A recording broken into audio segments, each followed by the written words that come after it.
the top scorer in the balls, 3 from the penalty spot, and it's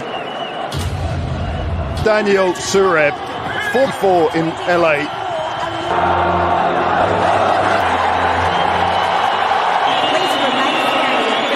Lots of fans who will be smiling.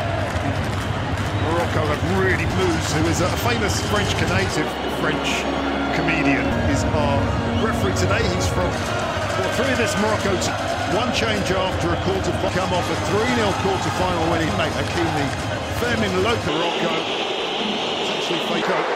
Then it's Rahimi. Those Moroccan fans are going up for all for different reasons. I think Tabali was to Messi in particular to step up and and it's an hour before the game. Sampdoria. First corner is swung in. It was Munir. It was a long time number 2 for Bono, but he has played a lot for Morocco. First player going down after this challenge too. It might have been thing to do here. It's there.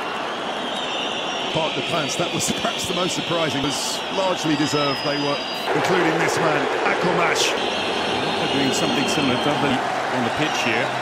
At 36 kilometers an hour when he was playing at Kylian Mbappe in training the seniors. That's how it works in Spain. Look at Sergio Gomez. He cannot believe. Slice of push in front of a full crowd. Swung in the header. This chance really for Richardson to run. He sent it on its way, but then Hakimi takes it. Getting a bit rough there. The goal. There's Al-Zuli. Indeed. Oh, we're expecting for an electoral target man. Hakimi does to Rahimi. Rahimi, the danger by Abda. In it's a lovely flick, but it'll be a big job today. Yeah, back heel from semi-final action. It's in the preliminary squire. Morocco's Targalin has to be careful. Shot was from Ruiz. At a time. And into a good save from Munir. Bain, setting it up the long range from the boot of Fermin Lopez, who scored the first goal he scored against Japan. Actually, it's the corner. Moran.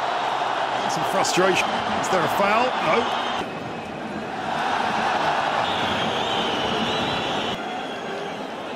We expect is یا خیر حرکت در خط دفاعی داره سرخپوشان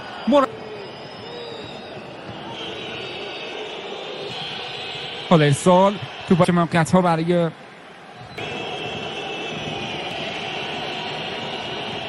حالا ارسال فرصت مستقیم یا خیر موقعیت هست فرصت زبون سد حمله طوفانی مردان از سرزمین گل اسپانیا هستند فرصت هست بر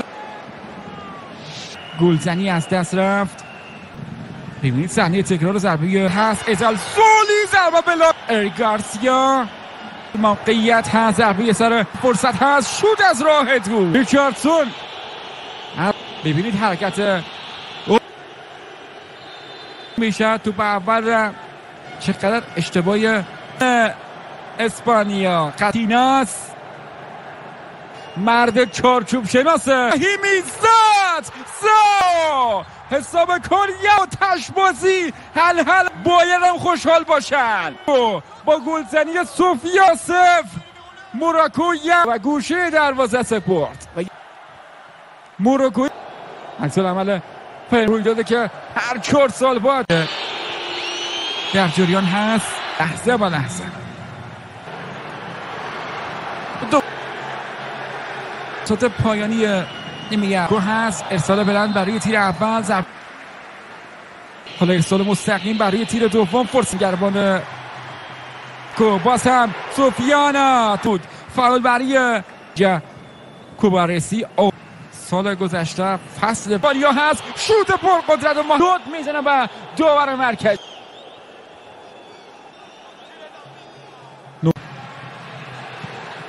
دست رفت ارسال مستقیم موقعیت اسپانیا خطرناک ارسال شد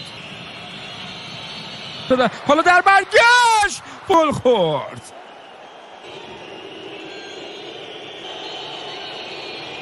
بلند انجام میده میراندو سرخیو گومز ارسال روی دروازه، توپ میگیره مارکو اسپانیا، اینجا بود که فاول انجام داد اسپانیا. ارسال مستقیم الکس، توپ از شوت از راه دور زدش.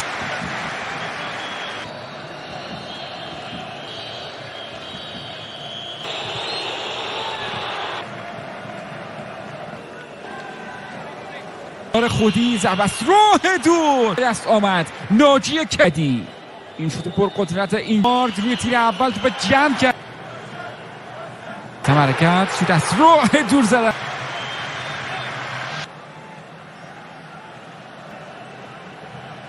فرمین لوپز ارسال مستقیم و تو باوت بازی دروازه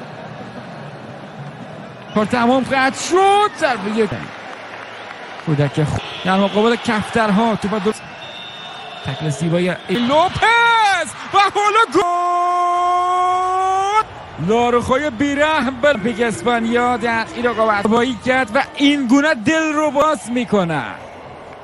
حساب کشورم موقعیت بره ضربه‌ای که با اختلاف ضربه ریچاردسون اینجا بستر برای یاران اسپانیا که با جمع کرد. یا موقعی که آبل رویس اشرف فرصت موقعیت برای گل زد. آفساید مشکوک بود. ارسال روی فرصت موقع برای گل زنی، موقع برای شوت زلزولی در اختیار گرفتن از خود سانچز و گل تعویض میکنه. سانتی هم گل زنی کرد، پس کار خودش کرد. مغز و یک دنیا تفاوت.